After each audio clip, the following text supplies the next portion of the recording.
Hello and welcome to Qsports. I'm Mohamed Salah. Thank you for joining us. Welcome. We are talking about the Africa Cup of Nations, which has reached the finals, and Senegal are the champions. The new champions of Africa is the Teranga Lions of Senegal. They've won it, well, in a very difficult situation. It has to go into extra time, and not extra time was enough, even penalty shootouts. And in that penalty shootout, somebody had to keep his nerves, and that's Sadio Mane. He calmly took that penalty with precision, with power, after missing his first penalty, well, of course, in just 5 minutes into the first half. We will talk all about Senegal versus Egypt in the Africa Cup of Nations finals in Qsports tonight, and Ade Darame joins me. We'll give you all that you need to know concerning the Africa Cup of Nations final between Egypt and Senegal.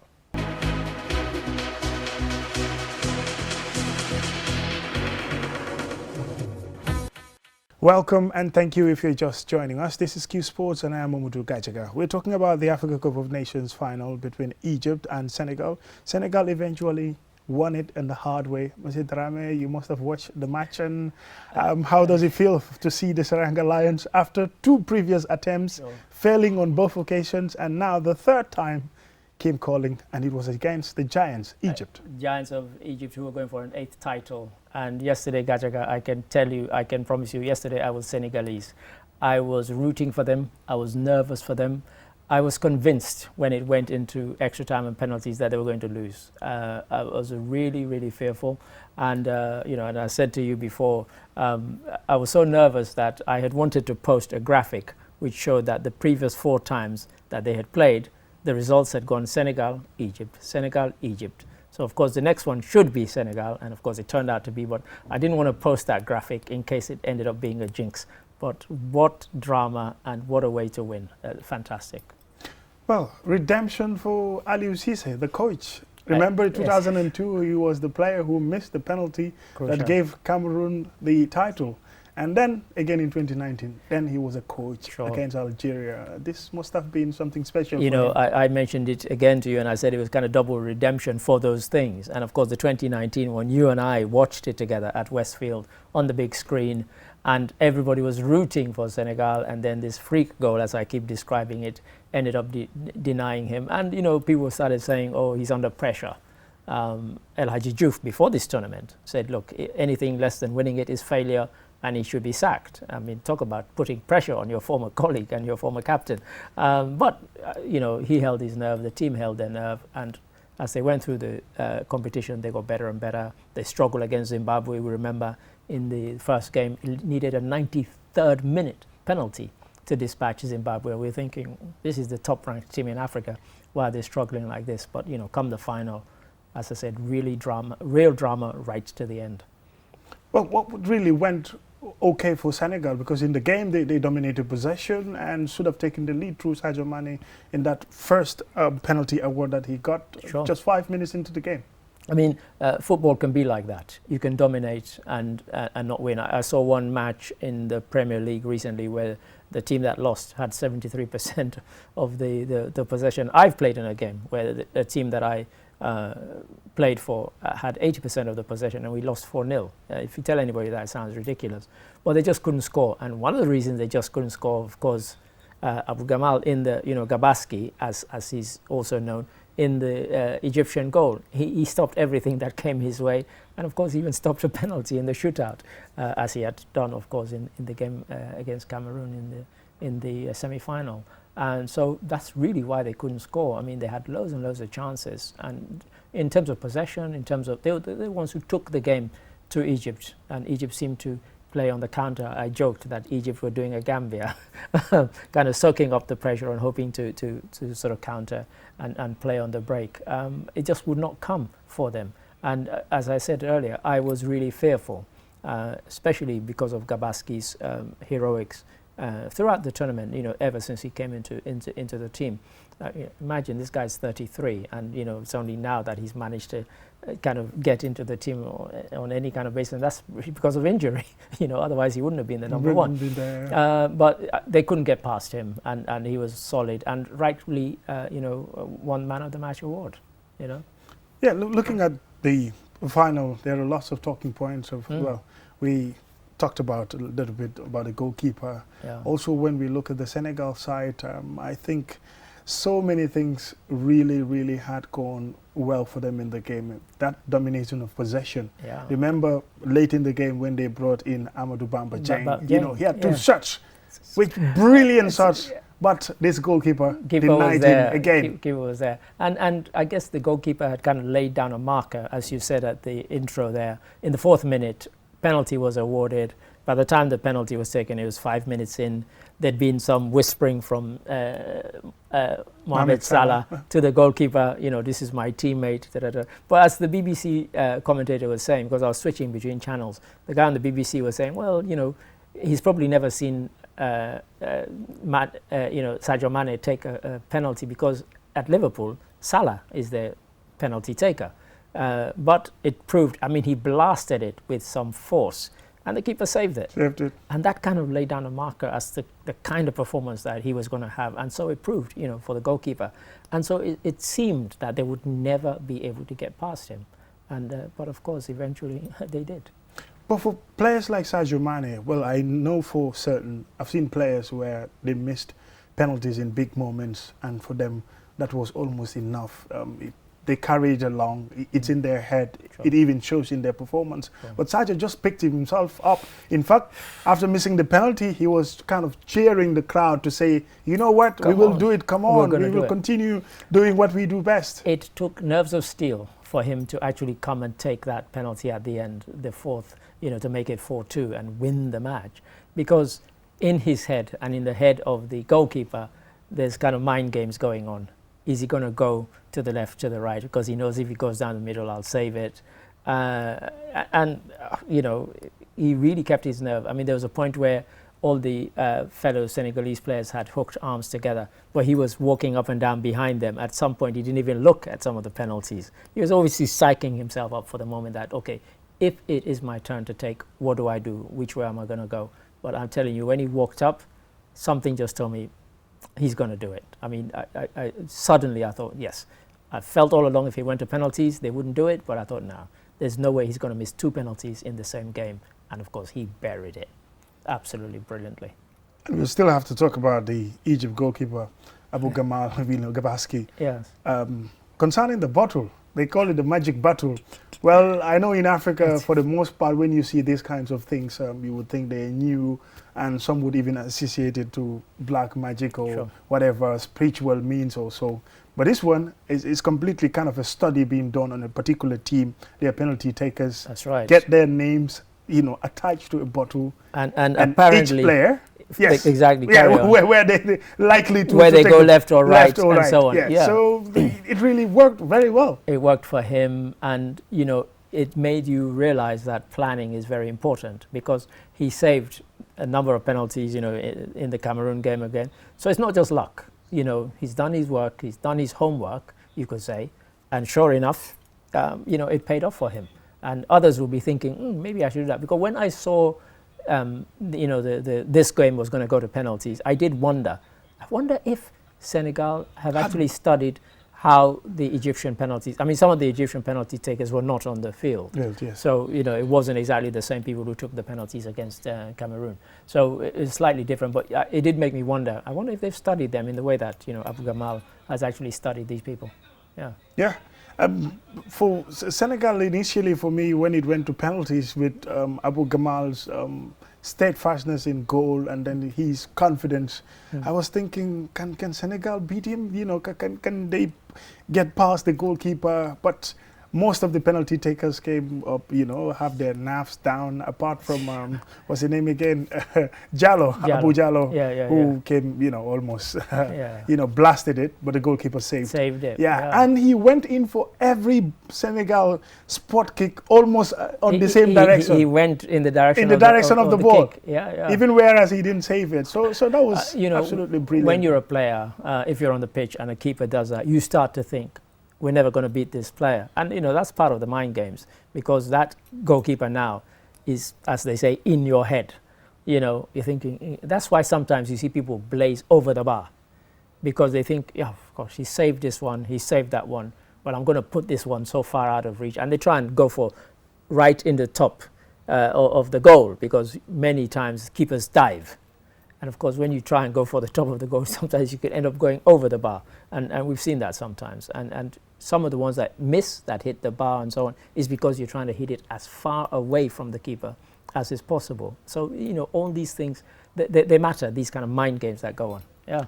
Senegal ranked #1 in Africa, even prior to the competition. I think that title have really reflected that. They lived up to their billing, because sometimes teams going into competition like this, Algeria ranked #2, didn't even get to the knockouts stages. Reigning champions kicked out before it got to that stage. So definitely lived up to their billing as the #1 team in Africa, and the 20th in the world rankings, FIFA world rankings. But that still makes them the highest ranked team in Africa. And so, yeah, they lived up to it totally. And in terms of quality, yes, I know for each team there's a star player that everyone would concentrate on. For Senegal, obviously, the man of the moment is Sadio Mane. Everyone talks about him. People even believe that, he carries the Senegalese team almost shoulder on. But when you look at the quality in the Senegalese team, you have players playing for Bayern Munich, you have players playing for... people like Koulibaly, Idrissa Gana Gueye, Ismail Assar. Yeah, absolutely. And for me, I didn't pick out a couple of players had, what you might call not fantastic games, but most of them rose to the occasion. A lot of people, when they get to a final, they can freeze, and it can inhibit their game. But I didn't get that with the Senegalese player. Everybody thought, we're going to make history today, and we're going to leave every drop of sweat on this pitch today. So if we get off and we lose, nobody's going to say you didn't try. They gave it everything, and everybody all over the field, from the goalkeeper, the fullbacks, the midfield, the forwards, everybody was at it. They were on top of their game. Superb performance. Well, just looking back on the start of the game, almost like up to half an hour being played, Kalilou Koulibaly got booked. Yeah. Mendy got booked. For me, it was going to be very difficult for Senegal, and not only Mendy, and even his defensive partner, that is Abou Diallo, was also booked. I'm like, is it going to be okay for this game to go 90 minutes up to extra time without another second yellow card and then apparently a sending off? Well, it just shows you how good I am at predictions, because when that happened, I actually remarked to somebody on a chat group that we were all watching the game in different countries, and I said, this game is not going to end with 11 against 11. I said, somebody's going to get a red card, because you don't get, as a defender, get a yellow card that early and then manage to keep out of the referee's books for 90 or 120 minutes. It's almost impossible. But they did it. Nobody got sent off, and I'm glad nobody got sent off, because if that happens, what then tends to happen is the team that loses, if they're the one who had a person sent off, they could always blame it on, it's because we had a man down or we had 2 men sent off, whatever the case may be. Nobody can use that excuse. Everybody stayed 11 against 11 right to the end, and rightly so. The right team won, because they were the ones who played the football and tried to take the attacking threat all the way through. I mean, Egypt had, lots of people who, didn't make it because of injury, for various reasons, didn't make, the team on the day. But nonetheless, the team they put out was pretty close to being their top 11. I felt sorry for Al Ahly, because obviously they pulled 6 of their players back from the FIFA Club World Cup who were in the squad so if they'd won it, of course, that would have eased the pain of not being at the Club World Cup, but they're still in it at the Club World Cup. But of course, they didn't win the AFCON, so painful one for them. It's a very interesting one. And still looking at this Egypt side, we can still talk about the likes of Mohamed Salah. For him, it's going to be a huge pain of not winning the AFCON, because he's been into the final of the 2017 edition against Cameroon, lost that one, and again this time he was looking forward to say, you know what, this is going to be my first AFCON title, and it has eluded him. It's eluded him, and you know what, he and the Egypt team will be looking for redemption in the World Cup 2 legs that are upcoming. Of course, Senegal will be ready for them. They're not going to be complacent and say, oh, we beat them in AFCON, therefore we can beat them over 2 legs and qualify for the Qatar World Cup. But for Egypt, that is where they'll be looking for redemption. You know, they haven't got long to keep their heads down or mope about it, less than a month or just over a month. So they really got to get cracking and think, you know, let's get our game head on and look forward to playing Senegal again and look forward to beating them. But of course, Senegal will be ready for them, because you win something like AFCON, it gives you a kind of sense of, I don't know, pride and whatever, and you go into every game with an extra spring in your step, because you are now the champions of Africa. So, you know, they're going to be ready for Egypt, but that should be another cracker, those 2 games to qualify for Qatar. Where does this leave Africa with these 5 spots in the World Cup? Because certainly an Egypt or a Senegal will not be at the World Cup. Yeah, and an Algeria or a Cameroon will not be at the World Cup. So, you know, and the likes of Ghana and South Africa, you know, there are loads of teams that, you know, aren't going to go very far. But I think what needs to happen for Africa to shut up the rest of the world is for whichever 5 teams get there, they have to perform well. If at least 1 or 2 of our teams get to final 16 yeah. or you know, quarterfinal. I think quarterfinal, yeah, that would definitely increase pressure on FIFA to say, you know, I mean, I see them talk about expanding the World Cup anymore. It's fine. I mean, but you know, you don't want it diluted too much to the extent where teams are playing teams in the World Cup and sticking 10 goals past them. But some of the big teams from Africa will not be going. They're not in the final 10 that are going to fight out, you know, to get to Qatar. So it's a tough one, but the teams that do qualify have to put on a great showing. That's always the pressure on African teams. You know, they always have to perform in order for us to be given extra places. So when they go to the Qatar World Cup, honestly, they have to go all guns blazing and put on a fantastic performance. We'll all be rooting for them, of course, but it's going to be tough. It's going to be tough. I mean, the likes of Italy and Portugal are not even certain of qualifying for the World Cup. So it's not just in Africa that it's tough. You know, they are now in playoffs to get to the World Cup, and Italy are European champions. You know, and Portugal were European champions before Italy.